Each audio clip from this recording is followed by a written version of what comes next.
was gone to America for 2 weeks, and when I left, I was thrilled because my potatoes had just come up a little bit. And here they are now. Oh my goodness, they're growing like crazy. I still have some wire mesh down here to keep the cats out, but it should have come out by now because I'm going to break the potatoes to get it out. Anyhow, today is a working day. I've been sick for a week, and now it's been raining for a week, and finally I'm outside. I have been waiting. I've been so sick with a sinus infection for a week, and today, and it's rained every day, but today is the day. Today is the day I get to plant my onions. And I feel some raindrops, so maybe I better get this done and stop jawing away at you guys. We've got all the little onions in there. Now we just have to point them down to China and plant them, and then cover them up so the cats can't get in here, dig them up, and poop in them. Okay, root side down to China. So far, I have never gotten green onion or dry onions from my garden. I don't know if I plant the wrong ones or if I plant wrong, but we're going to try this year. They guarantee me these are the ones. I bought these from a shop in Athens. Same place I got the potatoes, which, look, there's a potato there. He did that by himself.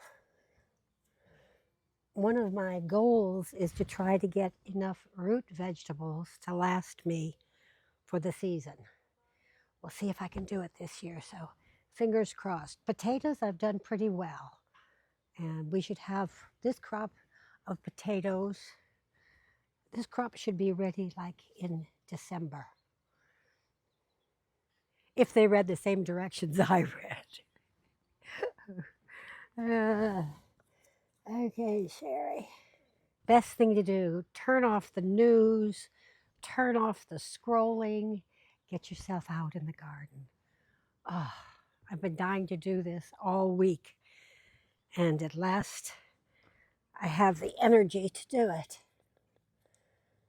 I'll tell you, that took a lot out of me.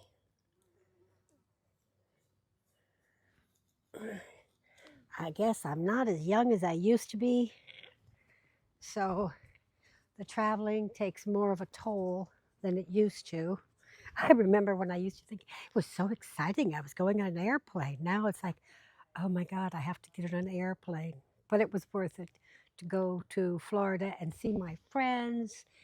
And yeah. And now I'm back to my wonderful garden. And this is the best soul medicine there is. This is my happy place. Actually, I have three happy places. My garden, my studio, which will come later in the wintertime, and the beach, which the beach is kind of done. Um, I may go just to sit and absorb the negative ions for a while. That's always nice. Have a thermos of coffee, go sit on the beach.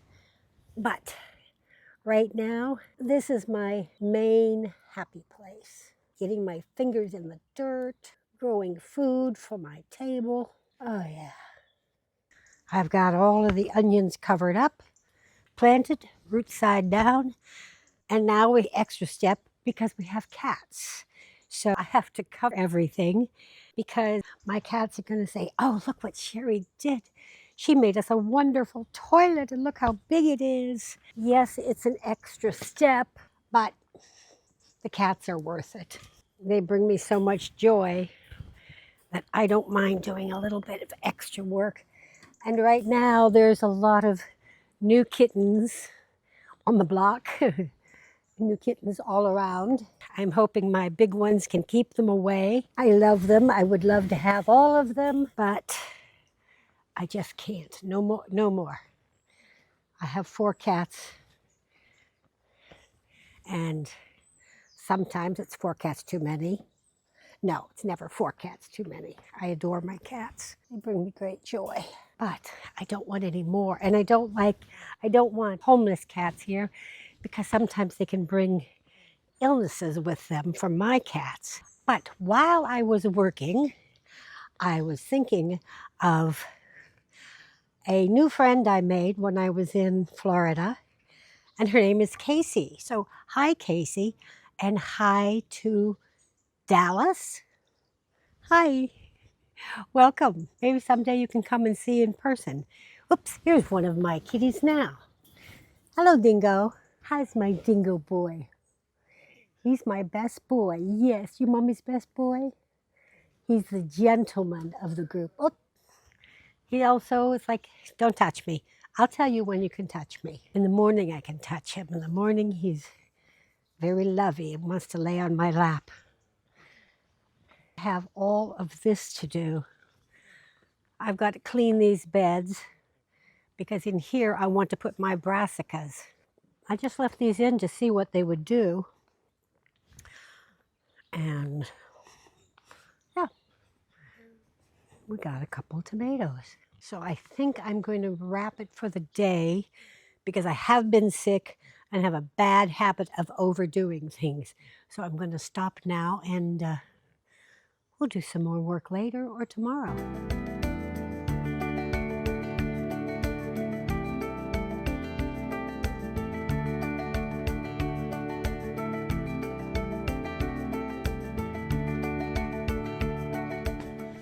Today's the day. Today's the day I am finally going to gather up some olives. So let's see where I can put you that you can actually see what I'm doing.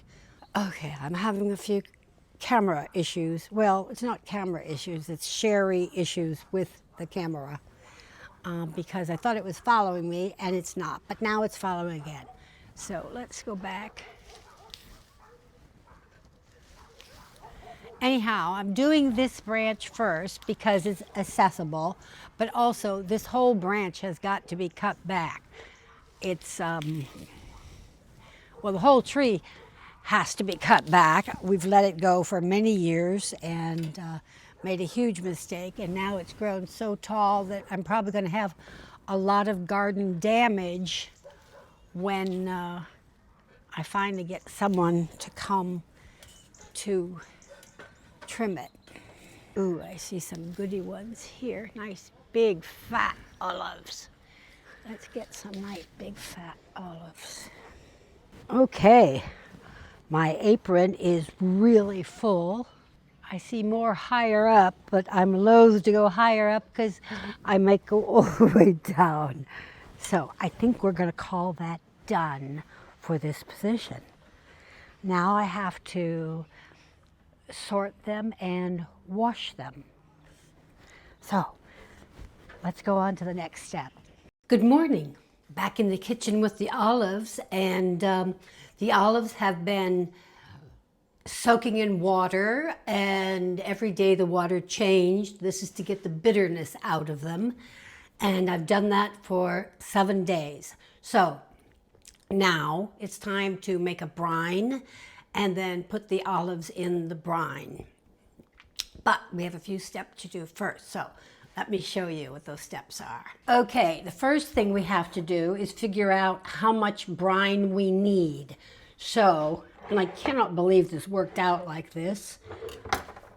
I had the exact amount of olives to fill the exact amount of jars I had. Then I went and I used the measuring cup. This is 1 pint or like 550 milligrams. So I filled this up 3 times as I filled these with water. So now I know I need 3 pints of water. And the way you make the brine is 5 parts of water to 1 part of salt. And the best thing is to do that and then let it sit all night. And then you will smash the olives, because yeah, we have to smash the olives. Strange, I know. When you buy your olives in the store, they are not smashed, but it's a whole different process. So, and they use things like lye to take the bitterness out. So I've tested mine. Our bitterness is already out. So I just need to brine these. Now this type of brining, the olives will last for about, you can eat them in a couple days, but the brining will last, the preservation with the brining will last about 2 to 3 months, not longer than that. There's another way to do it where the brining is good for 2 to 3 years, but you have to make a lot of olives to do that. So we're doing it this way, and this will be enough for us for 2 or 3 months and a couple more to give away to friends. So let's get started. Okay, I found myself a likely rock. He volunteered. And I'm saying smash, but we don't want to smash. We just want to break the skin. So you don't want to, they need just a light.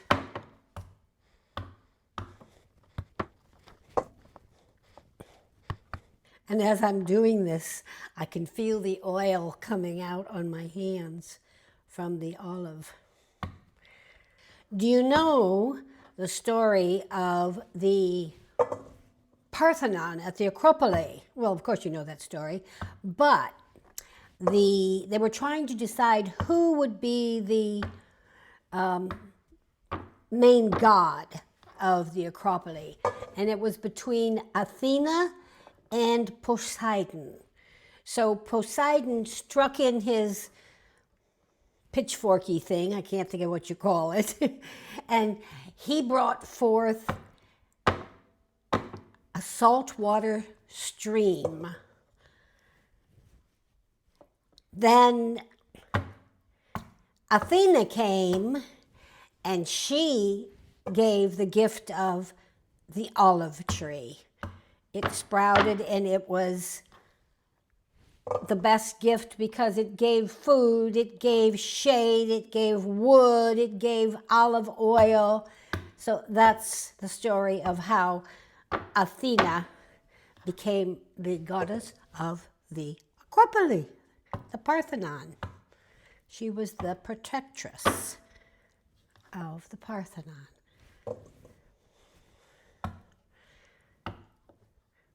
This is actually rather therapeutic. And I think it's really cool that I'm making my own olives. It's terrible. I've been here all these years, and this is only the second time I have done this. I had to, in fact, refer to some other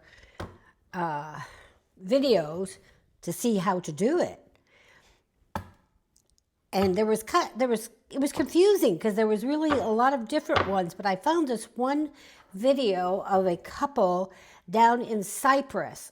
Oh, and I'm going to start following them. I can't think of what it's called now, but I put a marker there.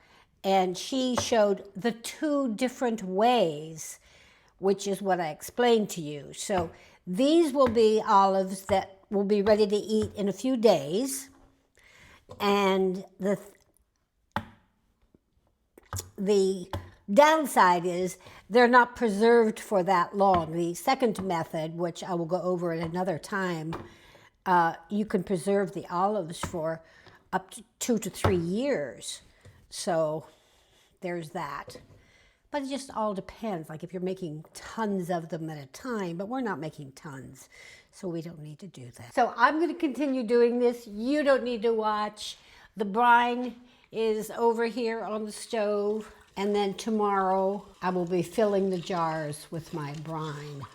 And to sterilize the jars, you're going to put them in a big pot with hot water and turn them upside down till the water comes out, and then fill them when they're hot, because what happens is the heat will cause the vacuum to happen. And you can put a little bit of olive oil on top also. So that's what I'm going to do, and for that, now we're kind of done with the olives. I will do a couple pictures as I'm filling these for you and add them to the video. But other than that, that's it from the olive front. Okay, got all of my olives filled up. Got my brine here. I'm ladling it into the pitcher to make it easier. And you want to fill these all the way to the top.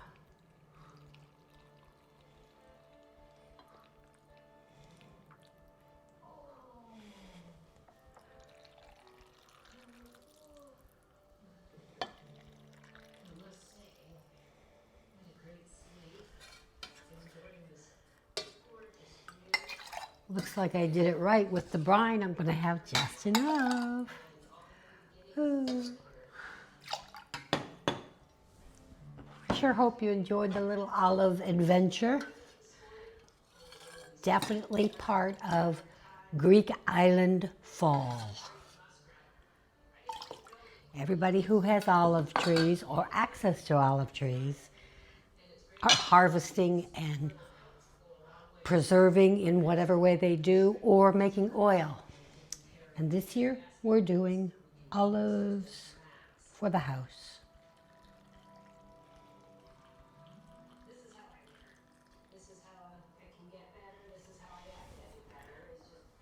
And a little partial jar here.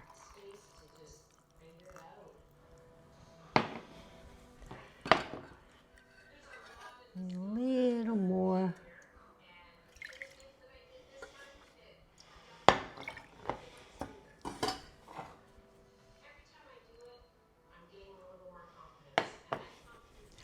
Okay, now I am going to put a little olive oil on top, just a bit.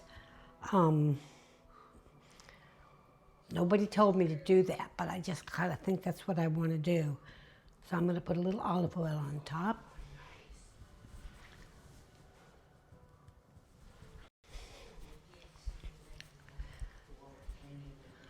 Okay, so here we are. All done. We're filled with water. And I'm going to just top these up with a little extra virgin olive oil.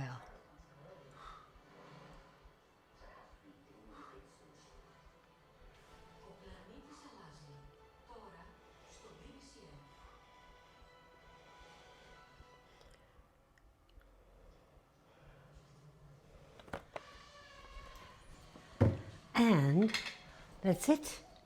And I'll just find the right lids to go on the right jars. These are my favorite jam jars that I use again and again from the French company Bon something or other. I can never say it. And I love these. I love them because they're straight up and down. They don't go in. They're so easy to use. And they're pretty, just the right size for leftovers and things. I put them in jars. I don't use Tupperware or plastic unless I absolutely have to. I want to use glass. So I keep all my glass jars, and then also keep them so that, oops, I don't seem to have a top for this one. Well, it's over there someplace. So, here we are with all of our olives. If you'd like a jar, come on, drop by and I'll give it to you. So that was fun. I hope you enjoyed it. And now, on to the end of the video, out in the garden.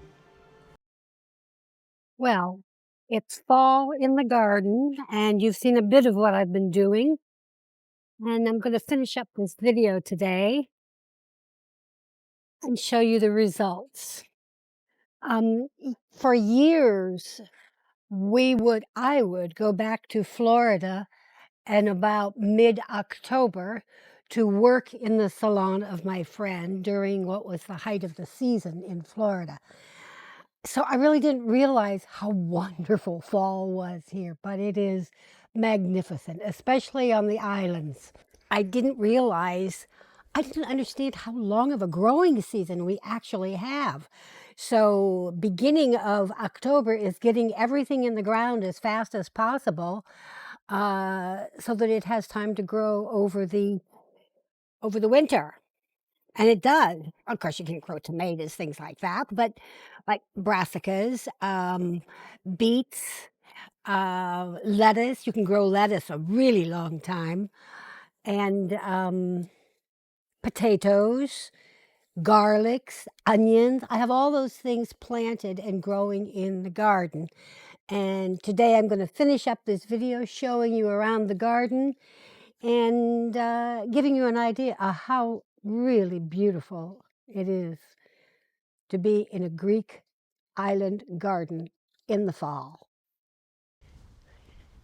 Years ago, when I first began this garden, it was a garden for decoration. I had lots and lots of flowers every place.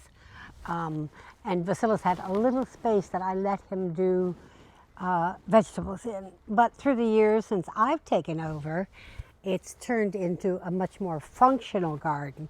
But still, I have flowers and it still is decorative. So it's a decorative working garden. So let's see what I've got here. Okay, here we have the potatoes. You saw those. They're growing beautifully. And I love that there's some nasturtiums stuck in there. Nice. And this is onions. This is all onions. And again, some nasturtiums.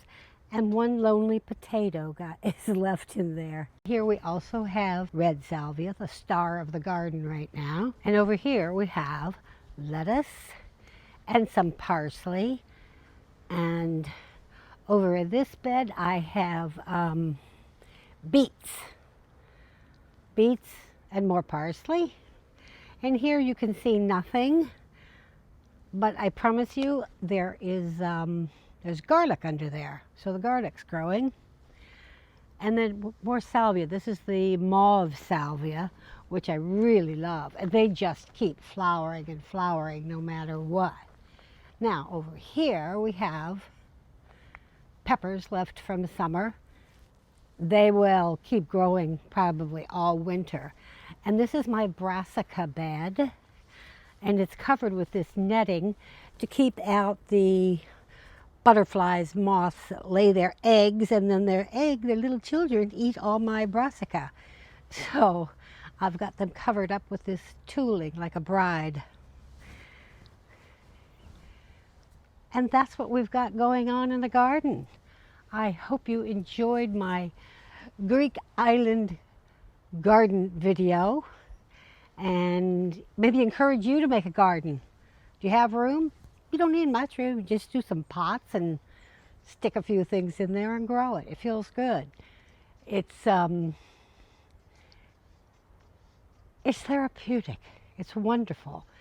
It makes me feel happy, and it's a chemical reasons to it. Just getting your hand in the dirt, you get chemicals from the homa, dirt, homa, Greek word. And you get outside in the sunshine, you move around much better than sitting in front of your laptop or your television. So let's go garden. Hope you enjoyed this video. I hope you enjoyed the olive bit. I really enjoyed doing it. I have a lot more olives up there, so I think I will be doing some more as the time goes on. But until then, happy fall to everybody, happy gardening, and thanks for coming by. I always love sharing with you. Ciao for now.